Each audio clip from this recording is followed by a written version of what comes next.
എല്ലാവർക്കും സലു കിച്ചണിലേക്ക് സ്വാഗതം. ഞാൻ സമീറ. ഇന്നലത്തെ നമ്മളുടെ ബ്രേക്ക്ഫാസ്റ്റും അതുപോലെ തന്നെ ഒരു അച്ചാറിൻ്റെ റെസിപ്പിയാണ് ഞാൻ ഇന്നലെ പോസ്റ്റ് ചെയ്തിരുന്നത്. അപ്പോൾ വീഡിയോ ലെങ്തി ആയത് കാരണം ബാക്കി വിശേഷങ്ങൾ ഇന്ന് ഞാൻ നിങ്ങളുമായി ഷെയർ ചെയ്യുന്നതാണ്. അപ്പോൾ നമുക്ക് ഇന്നത്തെ ഈ എപ്പിസോഡിലേക്ക് പോയാലോ?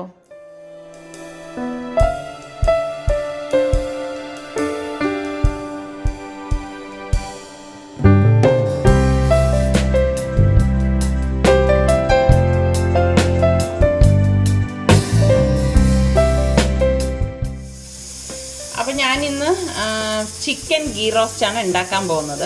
അപ്പോൾ അതിന് വേണ്ടിയിട്ട് ഞാനിവിടെ ഒരു 3/4 കിലോ ചിക്കൻ നന്നായിട്ട് കഴുകി ഡ്രെയിൻ ചെയ്തെടുത്ത് വെച്ചിരിക്കുകയാണ്. ചിക്കൻ്റെ ബാക്കിയുള്ള ഭാഗം ബ്രസ്റ്റ് പീസൊക്കെ ഞാൻ കട്ട് ചെയ്ത് കട്ട്ലറ്റിന് വേണ്ടി മാറ്റി വെച്ചിരിക്കുകയാണ്. അപ്പോൾ ഞാൻ ഈ ചിക്കൻ വളരെ കുഞ്ഞായിട്ടാണ് കട്ട് ചെയ്തെടുത്തിരിക്കുന്നത്. പെട്ടെന്ന് റെഡിയാവാൻ വേണ്ടിയിട്ടാണ് ഇത്രയും ചെറുതായിട്ട് ഞാനിവിടെ കട്ട് ചെയ്തെടുത്തത്. അപ്പോൾ നമുക്കിത് എങ്ങനെയാണ് റെഡിയാക്കുന്നതെന്ന് നോക്കാം. അപ്പോൾ ആദ്യം തന്നെ നമുക്ക് ചിക്കൻ മാരിനേറ്റ് ചെയ്യാനുള്ള ഒരു മസാല തയ്യാറാക്കണം. അതിനുവേണ്ടി ഞാനിവിടെ ഒരു ചീനിച്ചട്ടി അടുപ്പത്തേക്ക് വെച്ചിട്ടുണ്ട്. ഇതിലേക്ക് 1 ടേബിൾ സ്പൂൺ മുഴുവനുള്ള മല്ലി ഇട്ട് കൊടുക്കാം. പിന്നെ ഇതിലേക്ക് 1 ടീസ്പൂൺ കുരുമുളകും 1 ടീസ്പൂൺ പെരിഞ്ജീരകവും 1/2 ടീസ്പൂൺ ചെറിയ ജീരകവും, അതായത് ക്യുമിൻ സീഡ്. പിന്നെ ഞാനിവിടെ ഒരു 10 കാശ്മീരി ചില്ലി എടുത്തിട്ടുണ്ട്. അത് ഇതിലേക്കൊന്ന് കട്ട് ചെയ്തിട്ട് കൊടുക്കാം. അപ്പം ഞാനിവിടെ കുറച്ച് ചിക്കനല്ലേ എടുത്തിട്ടുള്ളൂ, അതുകൊണ്ട് തന്നെ ഈ മസാല കുറച്ച് മതിയാകും. ഞാൻ ഫ്ലെയിം കുറച്ചിട്ട് ഇതൊന്ന് മൂപ്പിച്ചെടുക്കുകയാണ്.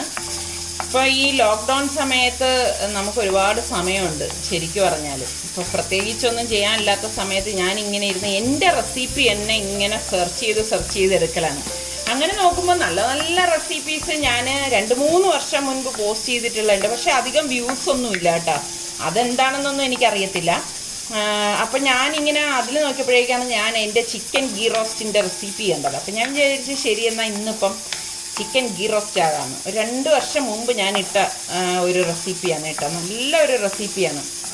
എൻ്റെ ഫുഡ് എല്ലാം ഒരുപോലെ ആയിരിക്കില്ല ഞാൻ കാണിക്കുന്നത്. അല്പസ്വല്പം മാറ്റങ്ങൾ വരുത്തിയിട്ടായിരിക്കും കാണിക്കുന്നത്. എന്തായാലും നിങ്ങൾക്ക് 100% ഞാൻ ഗ്യാരണ്ടി തരാണ്, ഞാൻ കാണിക്കുന്ന ഫുഡ് നിങ്ങൾക്ക് ഫ്ലോപ്പ് ആവില്ല എന്ന്. നിങ്ങൾക്ക് എന്തായാലും അത് ഇഷ്ടപ്പെടും. അപ്പോൾ കാണാത്തവരുണ്ടെങ്കിൽ ഞാൻ ലിങ്ക് താഴെ കൊടുത്തിരിക്കാം കേട്ടോ, ഡിസ്ക്രിപ്ഷൻ ബോക്സിൽ നോക്കിയാൽ മതി. തീ കുറച്ചിട്ടിട്ട് വേണം നമ്മളിത് മൂപ്പിച്ചെടുക്കേണ്ടത്. അപ്പം ഇതിവിടെ മൂത്ത് വന്നിട്ടുണ്ട്. അപ്പം നമുക്കിനി ഗ്യാസ് ഓഫ് ചെയ്തിട്ട് ഇതൊന്ന് തണുത്ത ശേഷം വേണം അരച്ചെടുക്കാനുള്ളത്. അപ്പം നമ്മളുടെ മസാല ഇവിടെ തണുത്തിട്ടുണ്ട്. അതൊരു മിക്സിയുടെ ജാറിലേക്ക് ഇട്ട് കൊടുക്കാം. അപ്പോൾ ഇനി നമുക്കിതിലേക്ക് ഞാനിവിടെ ഒരു 8-10 വെളുത്തുള്ളി എടുത്തിട്ടുണ്ട്. അതുപോലെ തന്നെ ഒരു പീസ് ഇഞ്ചി എടുത്തിട്ടുണ്ട്. അതിട്ട് കൊടുക്കാം. ഇഞ്ചി ഒന്ന് കട്ട് ചെയ്തിട്ട് കൊടുക്കാം. ഇനി ഇതിലേക്ക് ഞാൻ ഇതുപോലെ ഒരു പീസ് നാരങ്ങ എടുത്തിട്ടുണ്ട്. അതായത് നാരങ്ങ 2ആയിട്ട് പിളർന്നിട്ട് അതിൻ്റെ 4/1 കേട്ടോ. അത് ഇത്രയേ ഉള്ളൂ, കാരണം കുറച്ചല്ലേ ഉള്ളൂ. അപ്പോൾ ഈ നാരങ്ങയുടെ നീര് ഇതിലേക്ക് പിഴിഞ്ഞൊഴിക്കണം. ഇനി നമുക്ക് 1 ടേബിൾ സ്പൂൺ തൈര് വേണം. ഇനി ഇതിലേക്ക് പാകത്തിനുള്ള ഉപ്പിട്ട് കൊടുക്കാം. ചിക്കനോടെ പാകത്തിനുള്ള ഉപ്പ് വേണം നമ്മൾ ഇതിലേക്ക് ഇട്ട് കൊടുക്കാം കേട്ടോ. ഇനി ഇത് ഒട്ടും വെള്ളം ചേർക്കരുത്, നന്നായിട്ടൊന്ന് അരച്ചെടുക്കാം. അപ്പം ഞാനിതിവിടെ അരച്ചെടുത്തിട്ടുണ്ട് കണ്ടോ. ഒട്ടും വെള്ളം ചേർത്തിട്ടില്ല, വെള്ളം ചേർക്കാതെയാണ് ഇതുപോലെ അരച്ചെടുക്കേണ്ടത്. അപ്പം നല്ല മണമാണ് കേട്ടോ ഈ ഒരു മസാലയ്ക്ക്. ഞാൻ ഈ കഴുകി ഡ്രെയിൻ ചെയ്ത് വെച്ചിരിക്കുന്ന ചിക്കൻ ഒരു ബൗളിലേക്ക് ഇട്ട് കൊടുക്കുകയാണ്. ഇനി നമ്മൾ ഈ അരച്ച് വെച്ചിരിക്കുന്ന പേസ്റ്റ് ഇതിലേക്ക് നന്നായിട്ട് മിക്സ് ചെയ്ത് കൊടുക്കാം. വെള്ളം ചേർക്കരുത് കേട്ടോ. വെള്ളം ചേർക്കാതെ തന്നെ നമുക്കിത് മിക്സ് ചെയ്തെടുക്കാൻ പറ്റും. അപ്പോൾ ഇവിടെ ഞാൻ മസാലയൊക്കെ തേച്ച് നന്നായിട്ട് പിടിപ്പിച്ചിട്ടുണ്ട്. ഇതൊരു 10 മിനിറ്റ് മാറ്റി വെക്കാം. പിന്നെ ഇതിലേക്ക് നമുക്ക് വേണ്ടത് ഒരു സവാളയാണ് കേട്ടോ. അപ്പോൾ ചിക്കൻ്റെ അളവ് കുറവാണെന്ന് കരുതിയിട്ട് സവാള ഇനിയിപ്പോൾ കുറയ്ക്കേണ്ട ആവശ്യമില്ല, ഒരു സവാള തന്നെ എടുക്കാം. നിങ്ങൾക്ക് സമയം കിട്ടുമ്പോൾ നിങ്ങൾ എൻ്റെ പഴയ വീഡിയോസൊക്കെ എടുത്തൊന്ന് നോക്കണം കേട്ടോ. ശരിക്കും ഞാൻ അതിൽ നിന്ന് ഇപ്പോൾ ഞാൻ എടുക്കുന്ന റെസിപ്പി ആണെങ്കിൽ പോലും കുറച്ച് വ്യത്യസ്തമായിട്ടായിരിക്കും ഞാൻ കാണിക്കുന്നത്. എല്ലാം ഒരേപോലെ ഞാൻ ഉണ്ടാക്കാറില്ല ഒരു ഫുഡ്. ഞാനത് എപ്പോഴും പറയുന്നതാണ്. കാരണം ഒരുപോലെ ഉണ്ടാക്കി കഴിഞ്ഞാൽ പിന്നെ അതിലെന്ത് ടേസ്റ്റ് വ്യത്യാസമാണ് ഉണ്ടാകുന്നത്. അതുകൊണ്ട് ഞാൻ ഇൻഗ്രീഡിയൻസ് ഒക്കെ അങ്ങോട്ടും ഇങ്ങോട്ടും മാറ്റിയിട്ടൊക്കെ ആയിരിക്കും ഉണ്ടാക്കുന്നത്. പക്ഷേ ടേസ്റ്റി ഫുഡ് തന്നെ ആയിരിക്കും. അത് ഞാൻ നിങ്ങൾക്ക് ഉറപ്പ് തരാണ് കേട്ടോ. അപ്പോൾ പഴയ റെസിപ്പീസൊക്കെ കാണാത്തവരുണ്ടെങ്കിൽ ഒന്ന് സെർച്ച് ചെയ്ത് നോക്കിക്കോളൂ കേട്ടോ. പിന്നെ നിങ്ങൾക്ക് എൻ്റെ പഴയ വീഡിയോസ് കാണുമ്പം അത്ര ക്വാളിറ്റി ഒന്നും തോന്നത്തില്ല, കാരണം പണ്ടത്തെ ക്യാമറയിലൊക്കെ എടുക്കുന്നതല്ലേ. അപ്പോൾ അതിൻ്റേതായ വ്യത്യാസങ്ങൾ അന്നത്തേലുണ്ടായിട്ടുണ്ട്. പക്ഷേ ടേസ്റ്റിലൊന്നും ഒരു വ്യത്യാസവും വരത്തില്ല കേട്ടോ. നല്ല ടേസ്റ്റ് തന്നെ ആയിരിക്കും. അപ്പോൾ അതുകൊണ്ടാണ് ഞാനിപ്പോൾ എൻ്റെ പഴയ റെസിപ്പികളൊക്കെ ഇങ്ങനെ നോക്കിയിരുന്നിട്ട് വീണ്ടും ഞാൻ ആ റെസിപ്പീസൊക്കെ കാണിക്കാൻ ശ്രമിക്കുന്നത്. അപ്പോൾ ഈ ഒരു സ്ലൈസായിട്ട് വേണം നമ്മളിത് സ്ലൈസ് ചെയ്തെടുക്കേണ്ടത് കേട്ടോ. കനത്തിൽ ഒരുപാട് കനം വേണ്ട, ഈ ഒരു തിന്നായിട്ടുള്ള രീതിയിൽ അങ്ങനെ എടുക്കണമെന്ന് വെച്ചാൽ പെട്ടെന്ന് റെഡിയായി കിട്ടാനാണ് നമ്മൾ തിന്നായിട്ട് ഇതുപോലെ സ്ലൈസ് ചെയ്യുന്നത്. അപ്പം ഞാൻ ഇവിടെ ഒരു പാൻ അടുപ്പത്തേക്ക് വെച്ചിട്ടുണ്ട്. ഇതിലേക്ക് ഞാൻ 3 ടേബിൾ സ്പൂൺ നെയ്യ് ഇട്ട് കൊടുക്കുകയാണ്. ഇത് നെയ്യ് തന്നെ വേണം കേട്ടോ. ഗീ റോസ്റ്റ് അല്ലേ, ചിക്കൻ ഗീ റോസ്റ്റ് അല്ലേ. അപ്പോൾ നമ്മൾ നെയ്യിൽ തന്നെ ഉണ്ടാക്കണം, എങ്കിലേ ആ ഒരു ടേസ്റ്റ് കിട്ടത്തുള്ളൂ. നമുക്ക് ഈ സ്ലൈസ് ചെയ്ത് വെച്ചിരിക്കുന്ന സവാള ഇതിലേക്ക് ഇട്ടിട്ട് വഴറ്റി കൊടുക്കാം. അപ്പോൾ ഈ ഉള്ളി ഒന്ന് വഴണ്ട് വരുമ്പോഴേക്ക് നമ്മളിതിലേക്ക് ഞാൻ 1 ടീസ്പൂൺ ഫുള്ളായിട്ട് ഗരം മസാല പൊടി ഇട്ട് കൊടുക്കുകയാണ്. നമ്മൾ വീട്ടിൽ തന്നെ വറുത്ത് പൊടിച്ച ഗരം മസാല പൊടിയാണ് കേട്ടോ. അപ്പം അതുകൊണ്ട് തന്നെ ഒരു പ്രത്യേക മണവും പ്രത്യേക ടേസ്റ്റും ആയിരിക്കും ഈ ചിക്കന്. അപ്പോൾ ഉള്ളി ഇവിടെ വഴണ്ട് വന്നിട്ടുണ്ട്. ഒരുപാട് വഴലേണ്ട ആവശ്യമില്ല, ഇത്രയും മതിയാവും. ഇനി ഇതിലേക്ക് നമ്മൾ ഈ മസാല തേച്ച് വെച്ചിരിക്കുന്ന ചിക്കൻ ഇട്ട് കൊടുക്കാം. കണ്ടോ, ചെറിയ പീസായതുകൊണ്ട് തന്നെ എല്ലായിടത്തും നല്ലതുപോലെ മസാല പിടിക്കും. ശരിക്കും ഇത് ഇട്ടപ്പോൾ തന്നെ നല്ല ഒരു മണം വരെയാണ് കേട്ടോ. ഇനി ഇത് നമുക്ക് മൂടി വെച്ചിട്ട് മീഡിയം ഫ്ലെയിമിൽ വെച്ചിട്ടാണ് വേവിച്ചെടുക്കേണ്ടത്. അപ്പോൾ നമുക്ക് ഇടയ്ക്ക് അടപ്പൊന്ന് മാറ്റിയിട്ട് ഇളക്കി കൊടുക്കണം കേട്ടോ. ഇവിടെ ഒരു 5 മിനിറ്റ് കഴിഞ്ഞിട്ടുണ്ട്. നമുക്ക് ഇതിൻ്റെ അടപ്പൊന്ന് മാറ്റിയിട്ട് ഇളക്കി കൊടുക്കാം. അടിപൊളി മണം. റിസ്വാൻ ഇപ്പോഴേ വന്നിരിക്കുകയാണ് മണം അടിച്ചിട്ട്. നമുക്കിതുപോലെ ഒന്ന് ഇളക്കി കൊടുക്കണം കേട്ടോ. നമ്മൾ ഇതിൽ വെള്ളം ഒട്ടും ചേർക്കത്തില്ല, അത് നിങ്ങൾ പ്രത്യേകം ശ്രദ്ധിക്കണം കേട്ടോ. അരപ്പിൽ വെള്ളം ചേർക്കത്തില്ല, അതുപോലെ തന്നെ നമ്മൾ ഈ വഴറ്റുന്ന ഇതിലേക്കൊന്നും വെള്ളം ചേർക്കത്തില്ല. ഞങ്ങൾ ഒരുപാട് നാളിന് ശേഷമാണ് ഇപ്പോൾ ചിക്കൻ കറി റെഡിയാക്കുന്നത്. അതാണ് ഞാൻ കുറച്ച് കട്ട്ലറ്റിന് വേണ്ടി മാറ്റി വെച്ചത്. അപ്പം കുറേ നാളായി. നിങ്ങൾക്ക് എൻ്റെ റെസിപ്പീസ് കണ്ടാൽ മനസ്സിലാവും ഞങ്ങളിവിടെ ചിക്കൻ വാങ്ങിയിട്ടില്ല. അന്ന് ആ പക്ഷിപ്പനി വന്നപ്പോഴേക്ക് ഞങ്ങൾ ചിക്കനും മുട്ടയൊക്കെ വാങ്ങിക്കുന്നത് നിർത്തിയതാണ്. പിന്നെ ഇപ്പോൾ ഒരു ഇടയ്ക്ക് കഴിഞ്ഞ ആഴ്ച ഒരു റെസിപ്പിക്ക് വേണ്ടി മുട്ട വാങ്ങിച്ചു, അതിനുശേഷം മുട്ട വാങ്ങിക്കാറുണ്ട്. ഇപ്പോഴാണ് ചിക്കൻ വാങ്ങിയത്. അപ്പോൾ വീണ്ടും നമുക്ക് ഇത് മൂടി വയ്ക്കാം. ഇതുപോലെ ഒന്ന് ഇളക്കി കൊടുത്ത ശേഷം മൂടി വയ്ക്കണം. ഇതുപോലെ ഇടയ്ക്കിടയ്ക്ക് നമ്മൾ അടപ്പ് മാറ്റിയിട്ട് ഇളക്കി കൊടുത്തുകൊണ്ടിരിക്കണം. അപ്പോൾ ഇതിൽ നമ്മൾ മസാല പ്രത്യേകം വറുത്ത് പൊടിച്ച് മിക്സ് ചെയ്ത് ചേർത്തത് കൊണ്ട് തന്നെ ഒരു വെറൈറ്റി മണമാണ് കേട്ടോ. വെറൈറ്റി മണമാണ്, വെറൈറ്റി ടേസ്റ്റാണ്. ചോറ് ഇവിടെ റെഡി ആയിട്ടുണ്ട്. അപ്പം ഞാനിതൊന്ന് ഡ്രെയിൻ ചെയ്യണം. ഇത് പലരും ചോദിച്ചിട്ടുണ്ട് കുക്കറിയിൽ എങ്ങനെയാണ് ഉണ്ടാക്കുന്നതെന്ന്, കാണാത്തവരുണ്ടാവുമായിരിക്കും. ഞാൻ ഒരുപാട് വീഡിയോസ് ഇട്ടിട്ടുണ്ട്. അപ്പം ഇനി ഇടുമ്പം ചിലപ്പം ബോറാവും. അപ്പം നമ്മളുടെ ചോറ് ഇവിടെ റെഡി ആയിട്ടുണ്ട്. അപ്പോൾ ഇപ്പോൾ ഒരു 10 മിനിറ്റ് കഴിഞ്ഞിട്ടുണ്ട്.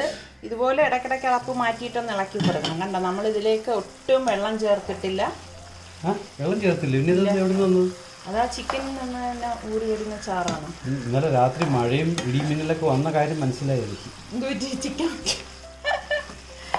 അപ്പോൾ അതേ കണ്ടോ, നന്നായിട്ട് ചാറ് വന്നിട്ടുണ്ട്. എത്രയോ നാളിന് ശേഷം ഇവിടെ ഓരോരുത്തരും ഒന്ന് ഇതേ മണം പിടിച്ച് ഇങ്ങനെ നടക്കുകയാണ്.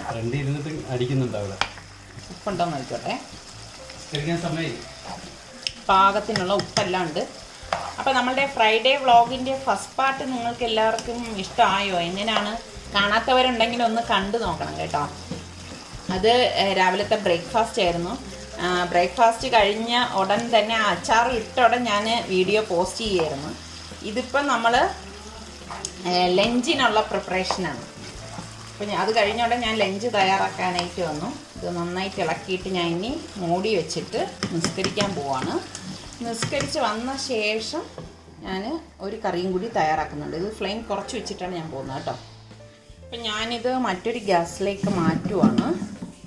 ഇനി ഇതിലേക്ക് ഞാൻ ഒരു ചട്ടി അടുപ്പത്തേക്ക് വെച്ചിട്ടുണ്ട്. ഇവിടെ ഞാൻ ഫ്ലെയിം കുറച്ച് വെച്ചിട്ട് അടുത്ത അടുപ്പിലേക്ക് മാറ്റിയിരിക്കുകയാണ്. അപ്പം ജുമ ഇല്ലാത്തതുകൊണ്ട് പിള്ളേരെല്ലാം നിസ്കരിക്കാൻ തയ്യാറായിട്ട് നിൽക്കുകയാണ്. അപ്പോൾ ഞാനിതൊന്ന് അടുപ്പത്തേക്ക് വെച്ചിട്ട് നിസ്കരിക്കാൻ പോയിട്ട് വരാം. കണ്ടോ, ഏത്തപ്പഴമാണ് കേട്ടോ. ഇത് നിങ്ങൾ ഓർക്കുന്നുണ്ടോ? ഞാൻ ഇതിന് മുൻപ് വ്ളോഗിൽ കാണിച്ചിട്ടുണ്ടായിരുന്നു. ഒരു മഴയിൽ ഒടിഞ്ഞു വീണ കൊല, അതിരുന്ന് പഴുത്തതാണ് കേട്ടോ. ഒരു ഏത്തപ്പഴം മതിയാവും. അപ്പോൾ അത് ഈ ചട്ടിയിലേക്ക് ഇതുപോലെ ഒന്ന് കട്ട് ചെയ്തിട്ട് കൊടുക്കും. അപ്പോൾ ഞാൻ നിസ്കരിച്ചിട്ട് വരുമ്പോൾ ഇത് പാകമാവും. പിന്നെ ഞാനിതിലേക്ക് കുറച്ച് വെള്ളം ഒഴിച്ചു കൊടുക്കാം കേട്ടോ. ഇത്രയും മതിയാവും വെള്ളം. നമുക്ക് 2 പച്ചമുളക് ഞാൻ നിറയെ കയറിയിട്ട് കൊടുക്കാം. പിന്നെ ഞാനിതിലേക്ക് 1/2 ടീസ്പൂൺ മഞ്ഞൾപ്പൊടിയും കൂടി ഇട്ട് കൊടുക്കാം. പാകത്തിനുള്ള ഉപ്പിട്ട് കൊടുക്കാം. അപ്പോൾ ഇതൊന്ന് ഇളക്കിയ ശേഷം നമുക്ക് മൂടി വെച്ച് വേവിച്ചെടുക്കാം. അപ്പോൾ ഞാൻ നിസ്കരിച്ചിട്ട് വരാം കേട്ടോ. അപ്പോൾ ഇതെന്തായെന്ന് നോക്കാം. പഴം ഇവിടെ വെന്ത് വരുന്നതേ ഉള്ളൂ. വെന്തിട്ടുണ്ട് കേട്ടോ. കുറച്ചുകൂടി ഒന്ന് വേഗം. ഇത് മൂടി വെക്കാം. നമ്മുടെ ചിക്കൻ എന്തായെന്ന് നോക്കാം. കണ്ടോ, നെയ്യൊക്കെ ഇങ്ങനെ തെളിഞ്ഞ് വരുന്നുണ്ട്. ഫ്ലെയിം ഞാൻ കുറച്ച് വെച്ചിട്ടല്ലേ പോയിരുന്നത്. അപ്പോൾ ഇത് അതുപോലെ ഒന്ന് ഇളക്കി കൊടുക്കാം. ഞാൻ പറഞ്ഞ പോലെ നിങ്ങൾ ഒട്ടും വെള്ളം ചേർക്കരുത് കേട്ടോ. ഇത് നല്ല കുറച്ച് ഡ്രൈ ആയിട്ടുള്ള നല്ല ഒരു ഗീ റോസ്റ്റാണ്.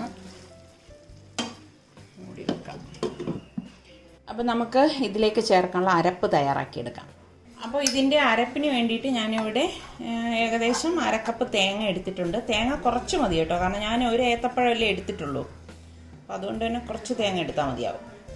പിന്നെ ഇതിലേക്ക് 3 അല്ലി വെളുത്തുള്ളിയും 1 പച്ചമുളകും 1 ടീസ്പൂൺ ചെറിയ ജീരകവും കുറച്ച് ഉപ്പും ഇട്ട് കുറച്ച് വെള്ളം ഒഴിച്ചിട്ട് ഇതൊന്ന് അരച്ചെടുക്കാം. കുറച്ച് വെള്ളം മതി കേട്ടോ. ഞാൻ ഇതുപോലെ അരച്ചെടുത്തിട്ടുണ്ട്. ഈ അരപ്പിനി നമുക്ക് ഈ പഴത്തിൻ്റെ കൂട്ടിലേക്ക് ഇട്ട് കൊടുക്കാം. അടപ്പൊന്ന് മാറ്റിയിട്ട് കണ്ടോ, പഴം ഇവിടെ വെന്ത് വന്നിട്ടുണ്ട്. ഈ അരപ്പ് ഇതിലേക്ക് ഒഴിച്ചു കൊടുക്കാം. ഇതേ മിക്സിയുടെ ജാറിലേക്ക് തന്നെ ഞാൻ 3 ടേബിൾ സ്പൂൺ 3-4 ടേബിൾ സ്പൂൺ നല്ല കട്ടിയുള്ള തൈര് ഒന്ന് അടിച്ചെടുക്കുകയാണ് കേട്ടോ. വെള്ളം ചേർക്കരുതേ. ഞാനിവിടെ ഒരു 4 ടേബിൾ സ്പൂൺ എടുത്തിട്ടുണ്ട്. ഒന്ന് കറക്കിയെടുക്കാം. തൈര് ഞാനിവിടെ അടിച്ചെടുത്തിട്ടുണ്ട്. അപ്പം ഞാനിവിടെ ഗ്യാസ് ഓഫ് ചെയ്ത് കൊടുക്കാൻ പോവാണ്. കാരണം ഇതിവിടെ നല്ലതുപോലെ തിളച്ചിട്ടുണ്ട്. ഇത്രയും മതിയാവും. അപ്പം ഞാൻ ഇതിലേക്ക് നമ്മൾ അടിച്ചു വെച്ചിരിക്കുന്ന തൈര് ഒഴിച്ചു കൊടുക്കുകയാണ്. പിന്നെ ഇത് നല്ലതുപോലെ തണുത്തിട്ട് ചേർത്ത് കൊടുത്താലും മതി കേട്ടോ. ഞാനിപ്പോൾ തന്നെ ചേർത്ത് കൊടുക്കുകയാണ്. ചേർത്ത് കൊടുത്ത് ഗ്യാസ് ഓഫ് ചെയ്തിട്ടാണ് തൈര് ചേർത്ത് കൊടുത്തിരിക്കുന്നത് കേട്ടോ. നന്നായിട്ടൊന്ന് ഇളക്കി കൊടുക്കാം. ഇളക്കി കൊടുത്ത ശേഷം നമുക്ക് ഇതിലേക്ക് ഒരു സാധനം കൂടി ചേർത്ത് കൊടുക്കും. ഇതിലേക്ക് ഞാൻ 1/4 ടീസ്പൂൺ വറുത്ത് പൊടിച്ച ഉലുവാപ്പൊടിയും കൂടി ഇട്ട് കൊടുക്കുകയാണ്. ഉലുവാപ്പൊടി ഇടുമ്പോൾ ഒരു പ്രത്യേക ടേസ്റ്റാണ് കേട്ടോ. നന്നായിട്ടൊന്ന് മിക്സ് ചെയ്ത് കൊടുക്കാം. ഈ ഒരു കുറുക്ക് വേണം കേട്ടോ ഇതിന്. ഒരുപാട് ലൂസാവേണ്ട കാര്യമില്ല. ഇനി ഇത് ഇരിക്കും തോറും കുറച്ചുകൂടി നല്ലൊരു യെല്ലോ കളർ വരും. പിന്നെ നമ്മളിപ്പോൾ ഒരു കാര്യം ചെയ്യും നോക്കിക്കോളൂ. ഇതിൽ പഞ്ചസാര ഒന്നും ചേർക്കേണ്ട ആവശ്യമില്ല കേട്ടോ. താളിക്കാൻ വേണ്ടി ഞാനിവിടെ ഒരു പാൻ അടുപ്പത്ത് വെച്ചിട്ടുണ്ട്. ഇതിലേക്ക് നമുക്ക് വെളിച്ചെണ്ണ ഒഴിച്ചു കൊടുക്കാം. ഞാനിവിടെ 1.5 ടേബിൾ സ്പൂൺ വെളിച്ചെണ്ണയാണ് ഒഴിച്ചു കൊടുത്തിരിക്കുന്നത്. വെളിച്ചെണ്ണ തന്നെ വേണം കേട്ടോ. എണ്ണ ചൂടാകുമ്പോഴേക്ക് കടുകിട്ട് പൊട്ടിച്ചു കൊടുക്കാം. കടുക് പൊട്ടി വരുമ്പോൾ ഞാനിവിടെ 3 വറ്റൽമുളക് എടുത്തിട്ടുണ്ട്. അത് ഇതിലേക്ക് ഇട്ട് കൊടുക്കാം.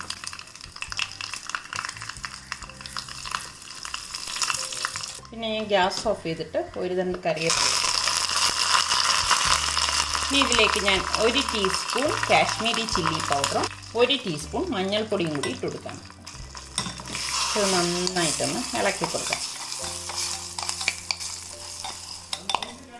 ഇനി നമുക്ക് ഈ താളിച്ചത് ഈ കൂട്ടിലേക്ക് ഒഴിച്ചു കൊടുക്കാം. അപ്പോൾ ഈ കറിക്കിനി നല്ല ഒരു കളർ വരും കേട്ടോ. അപ്പോൾ അതിനാണ് നല്ലൊരു കളറും നല്ല ഒരു ടേസ്റ്റും വരും. അപ്പോൾ ഈ ലാസ്റ്റ് നമ്മൾ ഈ മുളക് ചേർത്ത് കൊടുക്കണം. എന്തായാലും നിങ്ങളൊന്ന് ട്രൈ ചെയ്ത് നോക്കൂ. നോക്കിയിട്ട് പറയണം കേട്ടോ എങ്ങനെ ഉണ്ടായിരുന്നു എന്ന്.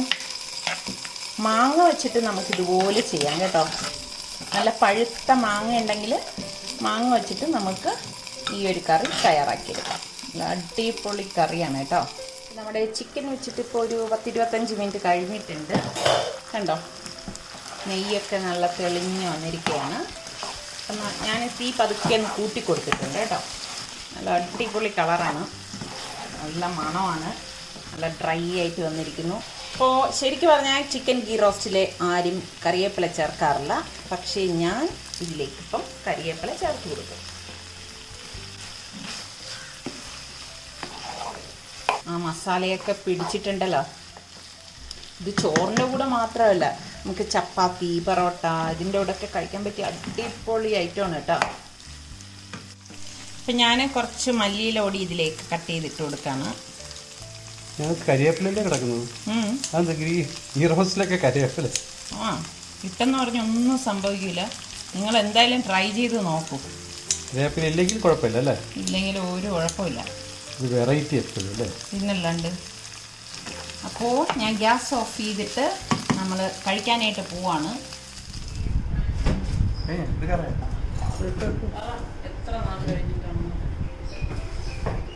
എത്ര നാൾ കഴിഞ്ഞിട്ട് ചിക്കൻ